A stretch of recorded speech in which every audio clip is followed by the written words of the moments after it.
솔직히 말해볼까요? 여러분 주변에 꼭 한 명씩 있죠. 돈도 좀 있고 사회적 지위도 번듯하고 남들이 보기엔 다 가진 것 같은데 이상하게 여자 문제나 관계 문제로 끝없이 사고를 치는 사람요. 그럴 때 주변 사람들은 꼭 이런 말로 쉴드를 쳐줍니다. 원래 남자는 다 그래. 성욕이 남달라서 어쩔 수 없는 거야. 주변에 유혹하는 사람이 워낙 많으니까 그렇지. 진짜 그럴까요? 아니요. 전 그렇게 보지 않습니다. 단순히 성욕의 문제라면 가진 게 많아질수록 더 멈추지 못하는 이유를 설명할 수 없거든요. 정말 단순한 욕구 문제라면 굳이 주변 사람 피눈물 흘리게 할 것 없이 자기 선에서 조용히 정리할 방법은 얼마든지 있잖아요. 그런데 왜 그들은 굳이 그 소중한 명예와 가정을 다 걸고 위험한 짓을 반복할까요? 오늘 저는 그 위선을 벗겨보려고 합니다. 이건 욕구의 문제가 아니라 권력의 문제거든요. 그들에겐 바람이 유의가 아니라 내가 이래도 넌 어쩌지 못할 걸이라는 권력 확인 절차였던 겁니다. 이 추악한 심리를 이해하기 위해 아주 오래된 인물 한 명을 소환하겠습니다. 그리스 신화의 끝판왕 제우스입니다. 아니, 웬 옛날 신 이야기? 라고 생각하셨나요? 제우스의 행보를 현대적으로 분석해보면 지금 여러분을 괴롭히는 그 문제적 인물의 수법과 99% 일치할 겁니다. 지금부터 제우스라는 가면을 통해 왜 그들이 당신을 망가뜨리면서도 눈 하나 깜짝하지 않았는지 그 소름 돋는 민낯을 하나씩 까발려 드리겠습니다. 이 이야기를 듣다가 이거 내 얘긴데? 혹은 내 주변에 그 사람이랑 똑같은데? 라는 생각이 든다면 오늘 영상 끝까지 보셔야 합니다. 당신은 지금 가스라이팅이라는 거대한 신화 속에 갇혀 있는 걸지도 모르니까요. 이 질문에 답하려면 우리는 제우스를 먼저 제대로 이해해야 합니다. 우리가 흔히 제우스를 정력이 좋은 바람둥이 신으로만 기억하는데 그건 그의 본질이 아닙니다. 제우스는 그리스 신화에서 명실상부한 최고 권력자, 즉 신들의 왕이었습니다. 하늘과 번개를 다스리고 도시의 생사 여탈권을 쥐었으며 신과 인간의 질서를 최종적으로 결정하는 존재였죠. 여기서 소름 돋는 지점은 그가 얼마나 강했느냐가 아닙니다. 그를 막을 수 있는 존재가 단 한 명도 없었다는 점입니다. 제우스는 아버지를 쓰러뜨리고 권력을 잡았고 반란의 가능성조차 뿌리 뽑은 완벽한 무제한 권력의 자리에 있었습니다. 이게 왜 중요하냐고요? 여러분, 주변에 그 사람을 한번 떠올려 보세요. 그들이 왜 그렇게 뻔뻔하게 바람을 피우고 거짓말을 할까요? 안 걸릴 자신이 있어서가 아닙니다. 걸려도 자기한테 책임을 물을 사람이 없다는 걸 너무 잘 알기 때문입니다. 제우스에게 바람은 욕망의 문제가 아니라 늘 이런 질문에 가까웠습니다. 이걸 하면 안 되는 이유가 있어? 나를 막을 사람이 있긴 해? 답은 언제나 같았습니다. 없다. 선을 넘어도 잃는 것이 없고 실수해도 되돌아오는 대가가 없으니 멈출 이유가 없는 거죠. 이제부터 우리는 제우스의 행동을 단순한 연애사가 아니라 강자가 약자를 유린하는 반복되는 행동 패턴으로 볼 겁니다. 그리고 그 패턴은 놀랍게도 오늘날 우리가 관계 속에서 가장 고통받는 지점들과 소름 끼치게 닮아 있습니다.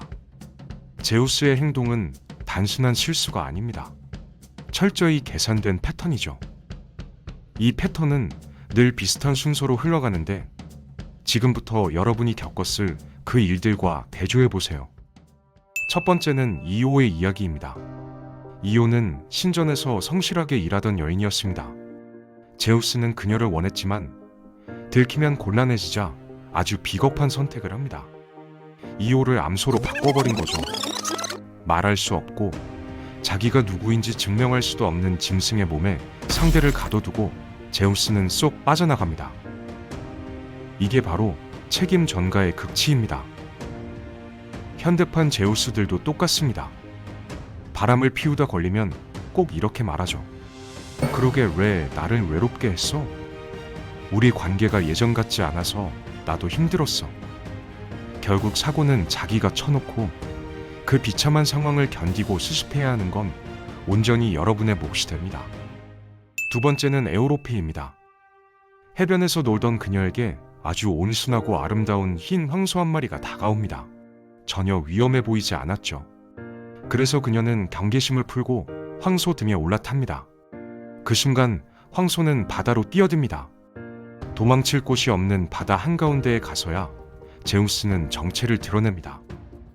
여기서 소름 돋는 건 제우스는 나중에 꼭 이렇게 말한다는 겁니다. 내 등에 올라탄 건 너잖아. 이게 바로 선택의 함정입니다. 판은 자기가 다 짜놓고 마지막에 여러분이 내린 결정을 빌미로 모든 책임을 떠넘깁니다. 네가 먼저 연락했잖아. 네가 오케이 했잖아. 상대를 탓하기보다 자기 자신을 의심하게 만드는 가장 질 나쁜 수법입니다. 마지막은 칼리스톤입니다. 그녀는 순결을 맹세한 여인이었습니다. 제우스는 정면으로 다가가는 대신 그녀가 가장 신뢰하는 아르테미스의 모습으로 변장해서 접근합니다. 가장 안전하다고 믿었던 얼굴로 다가가 뒤통수를 친 거죠. 결국 칼리스토는 공동체에서 쫓겨나고 곰으로 변해 인간의 삶을 잃게 됩니다. 이 이야기의 핵심은 사랑이 아닙니다. 상대의 신념과 정체성을 짓밟으면서까지 내 욕망을 채우는 권력 남용입니다. 이 세 이야기의 공통점이 보이시나요? 제우스는 단 한 번도 직접 대가를 치르지 않습니다.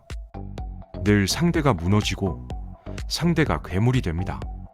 더 잔인한 건 이 모든 비극이 겉으로는 사랑이나 자발적인 선택으로 포장된다는 점입니다. 이래도 이게 그냥 신화 속 이야기로만 들리시나요? 혹시 지금 누군가의 얼굴이 떠오르지는 않나요? 여기서 한 걸음만 더 나아가 보겠습니다. 이 이야기가 정말 머나먼 그리스 신화 이야기로만 들리시나요? 사실 제우스의 패턴은 우리 현실에서도 너무 자주 반복됩니다. 이름과 무대만 바뀌었을 뿐이죠. 권력을 쥔 사람들의 공통점은 분명합니다. 그들은 늘 선택권을 준 것처럼 행동합니다. 하지만 실제로는 선택의 구조 자체를 지배하고 있죠. 심리학에서는 이런 관계를 권력 비대칭 관계라고 부릅니다. 한쪽은 자기 하고 싶은 대로 말하고 다른 한쪽은 그 말이 가져올 파장을 온몸으로 견뎌야 하는 관계죠. 이런 관계에서 강자들은 꼭 이렇게 말합니다. 난 강요한 적 없어. 네가 선택한 거잖아. 난 그냥 내 감정에 솔직했을 뿐이야. 하지만 당하는 입장은 다릅니다. 거절했을 때 생길 불이익, 침묵했을 때 떠안게 될 책임, 모든 경우의 수를 혼자서 계산해야 합니다. 그래서 여러분의 선택은 늘 뒤늦게 무거워질 수밖에 없었습니다. 이걸 현대 심리학에서는 도덕적 면책이라고 설명합니다. 자신의 행동이 상대에게 어떤 상처를 주는지 의도적으로 눈을 감아버리는 태도입니다. 보지 않으면 책임질 필요도 없으니까요. 이런 사람들은 아주 당당하게 말합니다. 나는 거짓말하지 않았어. 사실을 말했을 뿐이야. 네가 오해한 거지.